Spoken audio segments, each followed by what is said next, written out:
अस्सलामुअलैकुम दोस्तों, अल्लाह ताला से दुआ है कि आप सब खैरियत से हों। मैं बीना गिलानी आज ईद के हवाले से बहुत स्पेशल दम पुख्त की रेसिपी लेके हाज़िर हुई हूँ, जो कि आम दम पुख्त से ज़रा हटकर है, जिसको बाकी सबके अलावा वो लोग भी खा सकते हैं जिन्हें हार्ट प्रॉब्लम हो, कोलेस्ट्रॉल प्रॉब्लम हो, वो लोग भी आसानी से खा सकते हैं। और उसके लिए मैंने सबसे पहले मटन लिया है और उसको बिल्कुल पतले पतले पाँचों में पतले पतले हिस्सों में काट लिया है। उसके साथ मैंने लिया है सिरका मैंने 3 चम्मच लिया है तकरीबन, ये आप देख ही रहे हैं। इसका बड़ा अच्छा सा फ्लेवर आता है, एक लाजमी जुज़ है दम पुख्त का। आटा लिया है थोड़ा सा, जब मैं हांडी को बंद करूँगी तो वो इससे जुड़ेगी। और मैंने ऑयल लिया है, चूँकि मैं दुम्बे की लाट वगैरह नहीं इस्तेमाल कर रही, ताकि इसको हर कोई आसानी से खा सके और कोलेस्ट्रॉल प्रॉब्लम ना हो। उसके अलावा मैंने लिए है, जो मैं लाट की जगह इस्तेमाल करूँगी, वो बहुत स्पेशल इंग्रेडिएंट है बंद गोभी के पत्ते। इनकी हम अपनी हांडी के अंदर तय लगा लेंगे, जिससे हमारा गोश्त या बाकी मसाला जात जो है वो हांडी के साथ चिपकेगा नहीं और एक बहुत डिफरेंट और मज़ेदार फ्लेवर आएगा। आलू मैंने लिए हैं 3 अदद। उनको मैंने साफ़ सुथरा अच्छे से धो के और मोटे हिस्सों में काट लिया। 3 अदद मैंने प्याज लिए हैं, उनको भी 2 हिस्सों में काटा। टमाटर मैंने लिए हैं 5 अदद, आधे आधे काट लिया है। अदरक, लहसुन और सब्ज़ मिर्चें आपके सामने हैं, मिकदार आप देख रहे हैं। सिर्फ 2 मसाला जात इस्तेमाल करूँगी, ब्लैक पेपर और नमक। नमक तो हर कोई हस्बे ज़रूरत इस्तेमाल करे। अब इसमें से नमक और ब्लैक पेपर जो है थोड़ा सा मैंने गोश्त के ऊपर लगा लेना है। बाकी है पानी। पानी मैंने सिर्फ लिया है 1 गिलास।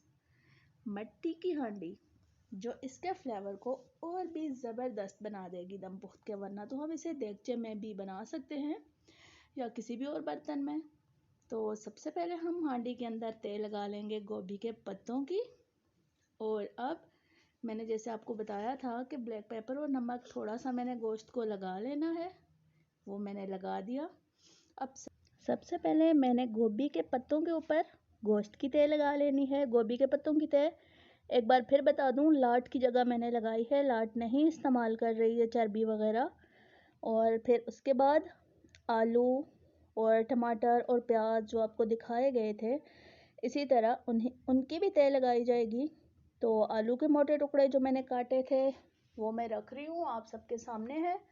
फिर उसके बाद टमाटर जो मैंने 2 हिस्सों में काट दिए थे, उन टमाटरों की तय लगा रही हूँ। और फिर उसके बाद प्याज जो मैंने 2 हिस्सों में काटी थी, उसकी तय लगा लूँगी।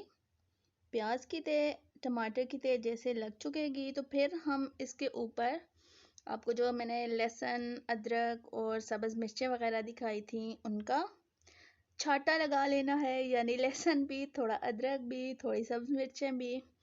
इन चीज़ों की आपने इसके ऊपर तय लगा लेनी है। मुकम्मल जो जो इंग्रेडिएंट आपको दिखाए गए थे वो सारे आपने हाफ तकरीबन यूज़ कर लेने हैं अभी, और बाकी के आधे जो होंगे वो इंशाल्लाह हम दूसरी तय में इस्तेमाल करेंगे। तो लहसुन, अदरक, मिर्चें ये सब मैंने डाल दिया। और अब जो बाकी गोश्त बचा था उसको मैंने इसके ऊपर दूसरी तय में लगा लेना है। जब सारा गोश्त हम लगा लेंगे मुकम्मल तय इसके ऊपर, जब गोश्त दूसरे की तय लगा लेंगे, फिर हमारे पास जितना भी लहसुन या मिर्चें, अदरक, जो भी चीज़ हमारे पास बची हुई होगी, आलू वगैरह, गोश्त के ऊपर उसकी एक और तय लगा लेंगे। गोश्त के ऊपर उन चीज़ों को फैला लेंगे। और अब सबसे आखिर में हमारे पास नमक और जो ब्लैक पेपर आपको दिखाया गया था उसको इसके ऊपर डाल देना है, सारे मटेरियल के ऊपर। मिर्चें, अदरक वगैरह डाल दी मैंने। और अब नमक और ब्लैक पेपर जो आपको मैंने दिखाया था वो सारा इसके ऊपर डाल दिया है। आधा हमने पहले ही गोश्त को लगा लिया था ताकि उनके अंदर अच्छे से जज़्ब हो सके। उसके बाद सिरका जो मैंने 3 चम्मच लिया था और ऑयल उसको मैंने डाल दिया। अब ये सारी चीज़ों के ऊपर लग जाएगा, ऑयल भी और सिरका भी। और फिर सबसे आखिर में हमने इस मटेरियल के ऊपर 1 गिलास पानी जो आपको दिखाया था वो वाला पानी डाल देना है। 1 गिलास पानी बहुत है, उसके अंदर ये तमाम चीज़ें अच्छे से गल जाएंगी। अब हमने हांडी के किनारों पे जो आपको आटा दिखाया था वो लगा के और उसके ऊपर हांडी का ढक्कन जो है उसको बंद करके और प्रेस कर देना है अच्छे से, ताकि कहीं से भी इसके अंदर जो गैस जमा होगी, भाप जमा होगी, वो बाहर निकलने ना पाए। तो देखिए सारी तरफ से इसको अच्छे से दबा के और ढक्कन को मैंने जोड़ लिया और अब इसको मैंने चूल्हे के ऊपर रख लिया। और देखिए अभी आंच बहुत तेज़ है, इसको बिल्कुल स्लो कर देना है। बिल्कुल स्लो आंच के ऊपर हमने इसे कम से कम 3 घंटे तक पकाना है। देखिए मैंने बिल्कुल स्लो कर दी। अब 3 घंटे हो चुके हैं। अब देखते हैं कि हमारा दम पोस्त किस शक्ल में आया है, कैसा तैयार हुआ है। तो आपके सामने ही मैं हांडी को खोलने लगी हूँ। अल्लाह करे कि इसकी अच्छी और निखरी हुई शक्ल निकल आए। तो देखते हैं, छुरी की मदद से पहले किनारों से आटे को थोड़ा थोड़ा हटा देना है, एकदम नहीं खोलना, क्योंकि इससे निकलने वाली जो भाप होती है वो आपके हाथ को बुरी तरह जला सकती है। पहले थोड़ा थोड़ा ऐसे सुराख कर लेने, हल्की भाप निकल जाए और फिर उसके बाद एकदम से इसका ढक्कन उठाते हैं। लीजिए भाप इसकी निकल चुकी है जो ज़्यादा थी। अब हम इसका ढक्कन उठा रहे हैं आपके सामने। तो माशाल्लाह शक्ल तो बड़ी अच्छी निखरी हुई नज़र आ रही है। तो ये यकीनन जायके में भी बहुत ज़बरदस्त होगी।